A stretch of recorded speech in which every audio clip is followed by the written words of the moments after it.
Bruce Blakeman had a major victory here on Long Island last Tuesday, and the Republicans in Nassau County and Suffolk County are really dominating Long Island.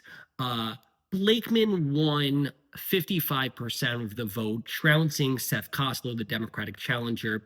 In the final weeks leading up to the campaign, Blakeman had a financial advantage. He had about $2.7 million in the bank compared to Seth Koslow's 152,000. And polling had shown that Blakeman, the incumbent, was likely to win. Now, this is a major contrast to 4 years ago when he narrowly beat then incumbent Nassau County Executive Laura Curran. And obviously, he benefited from the fact that he's the incumbent. He had more money. He had higher name recognition. He had the Trump endorsement. All of these factors played a part. I think probably more than anything, it was that Bruce Blakeman didn't raise taxes in the last 4 years, and that played out in a big way for the campaign. Blakeman is already saying that he's interested in higher office. Elise Stefanik, the congresswoman from upstate New York, announced last Friday that she's running for governor against Kathy Hochul. Bruce Blakeman has suggested that only days after winning his reelection that he's interested in running next year for governor as well. He would be a fierce underdog compared to Stefanik, but he's considering throwing his hat in the ring. Really down ballot and across Long Island, Republicans had a good night last Tuesday. In Suffolk County, the Republicans really swept. In Nassau County, they held on to the executive seat. They also held on to their district attorney seat, really showing how Nassau County is going more and more Republican in recent years. Bruce Blakeman has his work cut out for him in this term, assuming that he serves his full term, assuming that he does not run for governor.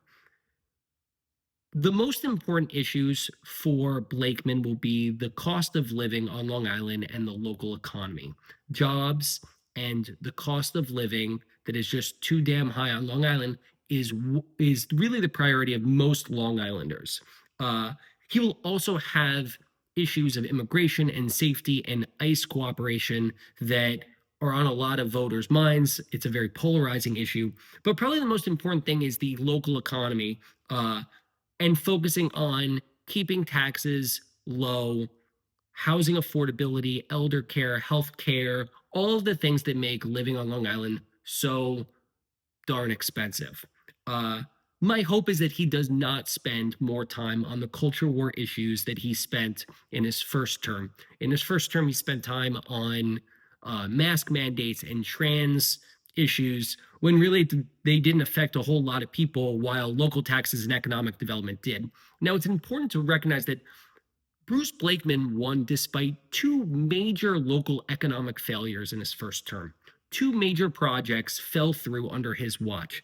The first was the $6 billion Las Vegas Sands casino project at the Nassau Coliseum. Nassau Las Vegas Sands pulled out of the deal. This was a major blow to the Long Island economy. The second project that fell through was the $3 billion NYU Langone Medical Center expansion at Nassau Community College that fell through. So both of these major events took place that negatively affected Long Islanders. But Blakeman won nonetheless, mostly because he did not raise taxes.